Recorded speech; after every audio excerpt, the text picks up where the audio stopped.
अस्सलाम वालेकुम, welcome to Farzana का किचन। जी आज हम आपके लिए लाए हैं बहुत सारी रेसिपीज में यूज आने वाली एक छोटी सी लेकिन बहुत ही मुफीद सी चीज, उसकी रेसिपी लेकर आए हैं कंडेंस्ड मिल्क की रेसिपी। बहुत ही छोटी सी रेसिपी है, आप इसको घर पे तैयार करके रख लें। इसके लिए इंग्रेडिएंट्स नोट कर लें। 2 कप दूध ले लें, 1 कप चीनी का पाउडर और 1 चम्मच घी।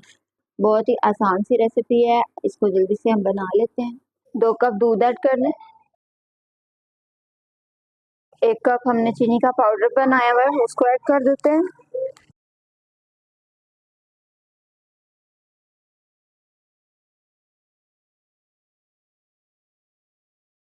और हमने हल्की आंच पर इसको थोड़े 10 मिनट हमने इसको पकाना है। जी 10 मिनट बाद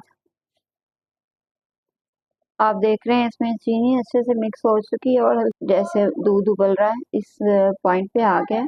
तो अब हम इसमें 1 चम्मच घी ऐड करके थोड़ी सी आंच तेज करके हम इसको ठीक कर लेंगे।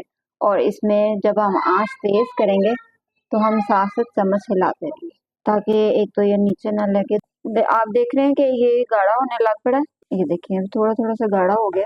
अभी ये मजीद गाढ़ा होगा, फिर हम इसको निकाल के ठंडा करेंगे। आपने इसको मुसलसल हिलाते रहना जब ये गाढ़ा होने वाला हो।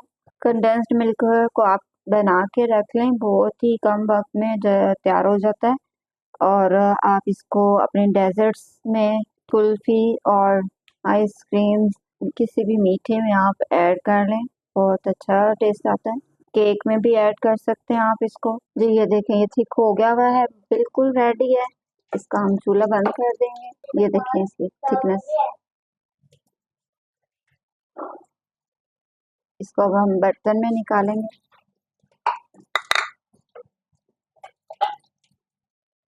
और ठंडा कर लेंगे। ये ठंडा होकर और भी थोड़ा सा थिक हो जाएगा। जबरदस्त सा कलर आया है इसका। ये देखें ये बिल्कुल तैयार है और ठंडा भी हो चुका है, गर्म नहीं है। और इसकी देखें माशाल्लाह कलर इसका बहुत प्यारा आया है, इसका टेक्सचर भी बहुत प्यारा है। और इसका टेस्ट करें, इसका जबरदस्त टेस्ट है। आपको हमारी रेसिपी पसंद आए तो हमारे चैनल फरजाना का किचन को लाजमी सब्सक्राइब और लाइक करें। शुक्रिया। Stay blessed. अल्लाह हाफिज़।